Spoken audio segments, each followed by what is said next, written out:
Welcome to the Iron Deep podcast. My name is Mike Stansbury. Thanks for joining us today. I have a guest from Buda, Texas, Pastor Garrett Craw.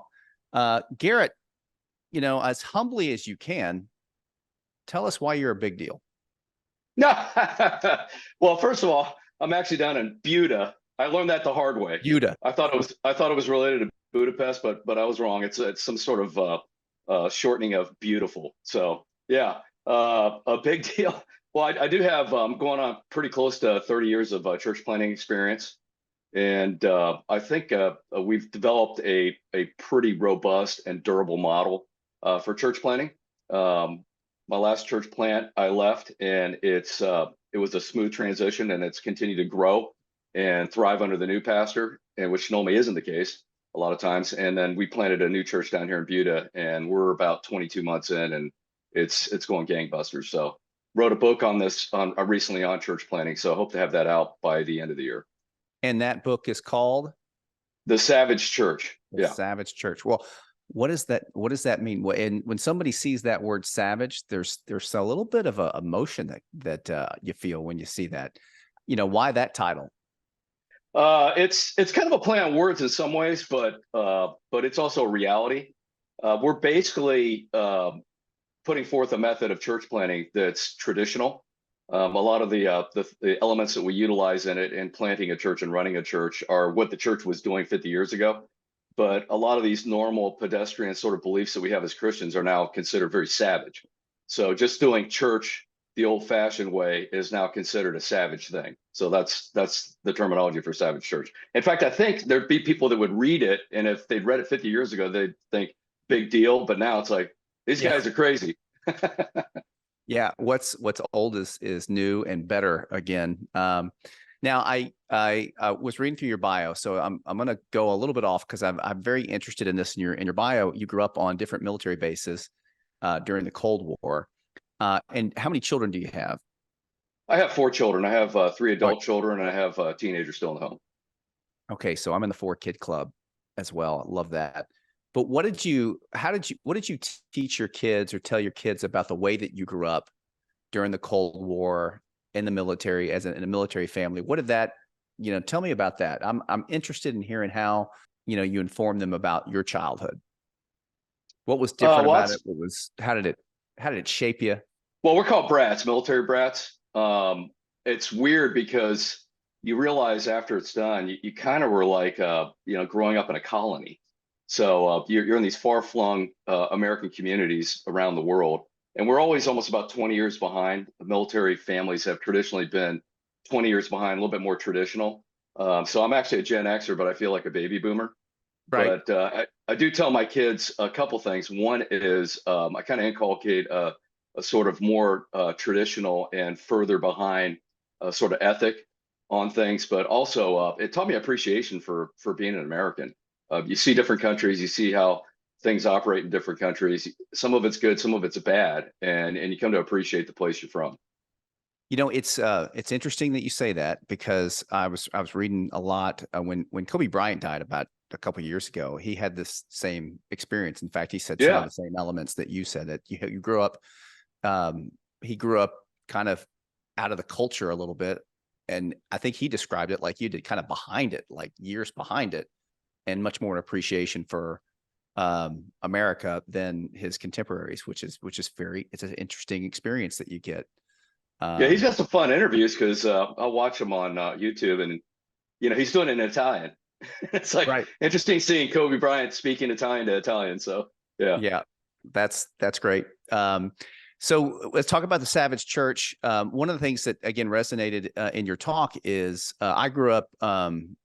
I'm half Italian, but my mother was 100% Italian. She grew up in St. Louis, and she's Roman Catholic. She still is Roman Catholic, but they had in St. Louis, they had the Hill, which is where all the Italians lived. And there was another area where all the Ukrainians and Polish lived. And we don't grow up like that anymore.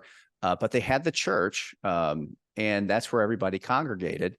And that's what was normal American life, I guess, in the 40s, 50s, 60s, and I guess, going into the 70s. But now it changed in the 80s and 90s and 2000s. And I do want to ask you that question. Are we trying to go back to that, or what is the new way to do church planning, or what is the way to do church planning, if there is a right way to do it?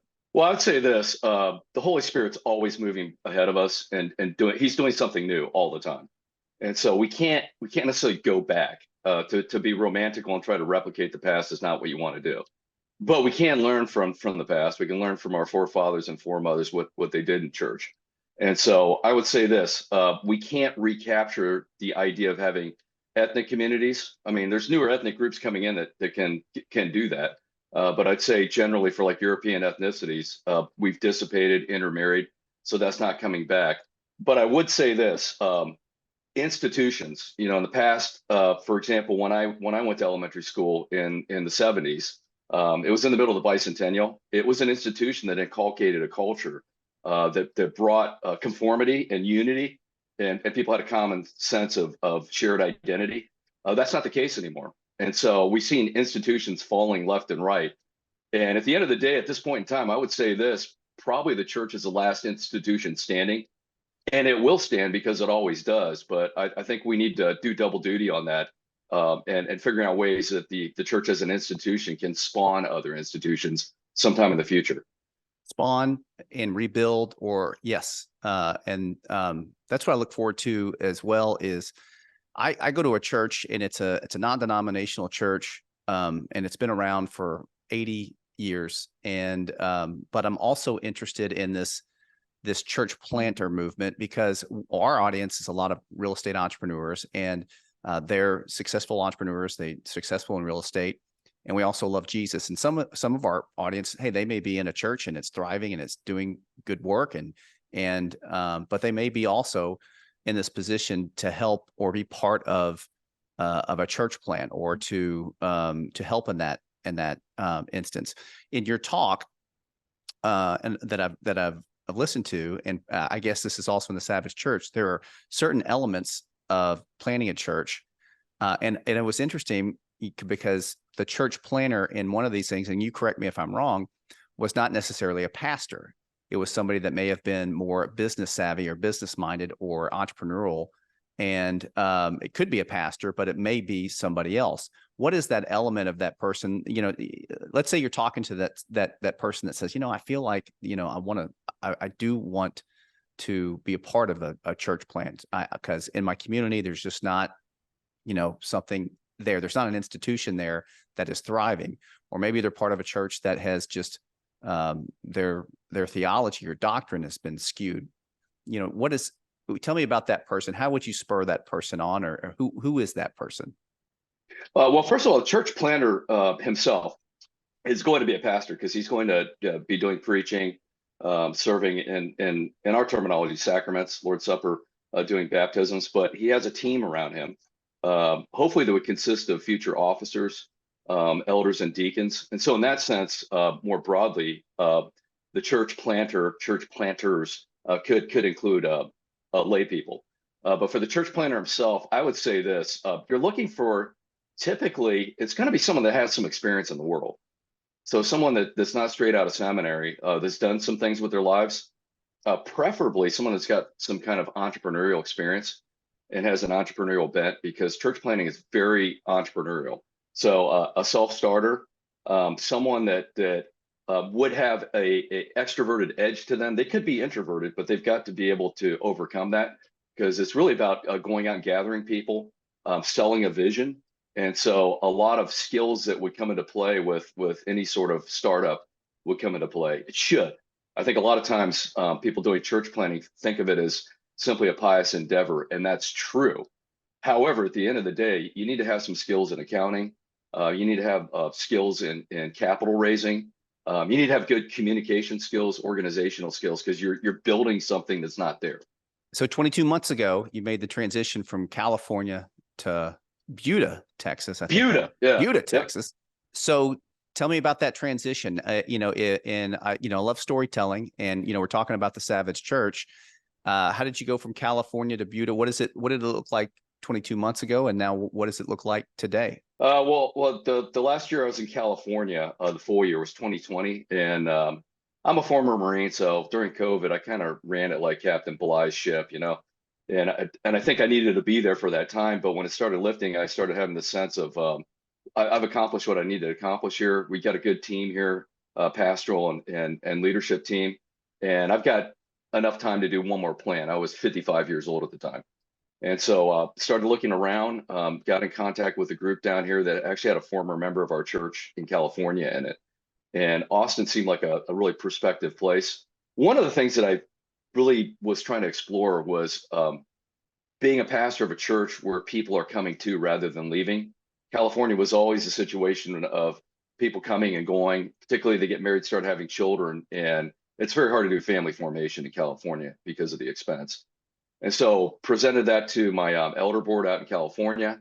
And then we came up with a transition plan where I slowly transitioned out and my associate pastor transitioned in as a senior pastor.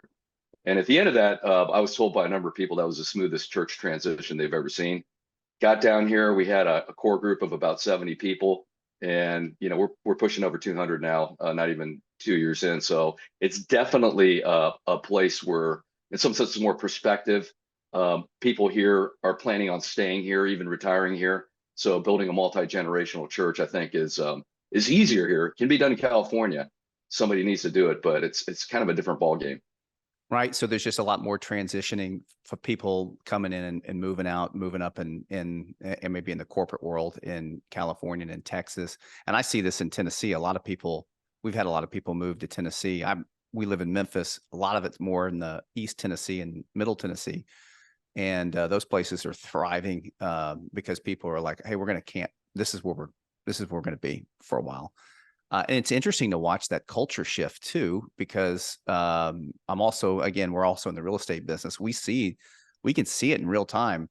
People are like, I'm not moving up. I'm not moving down. This is my house and this is my homestead. This is however you want to describe it. I see and hear and talk to a lot of people that are just kind of communicating the same thing you're communicating, that is they're wanting to stick and stay for a while. So now Butte, Texas, 22 months later, it's 200 people in church. Tell us a little bit about how do you help currently, obviously with the book, but are there other resources out there for people that are church planning? I mean, how would you maybe mentor somebody to discover maybe some of their gifts, or maybe a pastor that's looking to do that? Where would they start at? And then what are some resources for them to look at long-term? Well, I'm a big advocate of denominations just because they have accountability, they have support structures, but there are groups out there, some attached to denominations, some not. Like the Presbyterian Church in America, PCA, has what they call the Assessment Center, and they have materials for church planners. I think the stuff that Acts 29 put out, a lot of it's good. Anglican 1000's another one. So there's books out there on church planning, but I would say primarily you probably should go find a successful church planner, approach them and see if they'd be willing to help you out. I mean, normally we like to help people out. A time like this, I'm getting tons of inquiries, and it's just too much for me to analyze whether this is a group that's viable and should I get involved with them. But finding someone who's done church planning, approaching them. If they don't have time, ask them what kind of resources they have. There's a lot available out there on the internet these days. So that's great. That's one of the things is we tell other people that are wanting to come into real estate and buy houses and fix houses. We always tell them similar thing. Go find somebody that's doing that's successful, and go talk to them. Go find out how you can help them, and you're going to learn a lot. So I do very much appreciate you coming on our podcast. I think our audience is loving hearing about the success that you guys are having, and we're looking forward to the book, the Savage Church, coming out. Do we have a date yet when that comes out? I've got it sitting in some publishers' hoppers, so I'm not really sure. I've got a couple different options, and for me, I would like to get a larger publishing house, but if that doesn't work, I really want to get it out there. Sometimes I'll field 3-4 potential church planners in a week contacting me on the phone, and normally it turns into a 2-3 hour conversation, and it'd just be kind of nice to say, here, read this. Yeah. So I am hoping to have this out in the marketplace by the end of the year. All right, awesome. Well, we'll look forward to that, and we'll put that on our show notes when we find out more information about that. But if anybody else wants to find out more about you and your church, how would they find you? You can find us at kingscrossatx.org, kingscrossatx.org, or you just look us up, Kings Cross Reformed Church in Buda, Texas, or Austin, Texas, and we'll pop up, and you can get in contact with me through that or find out more information. All right, Garrett, thank you very much for coming on the podcast. Really do appreciate it, folks. Thank you for listening to the Iron Dude podcast. We'll see you guys next week.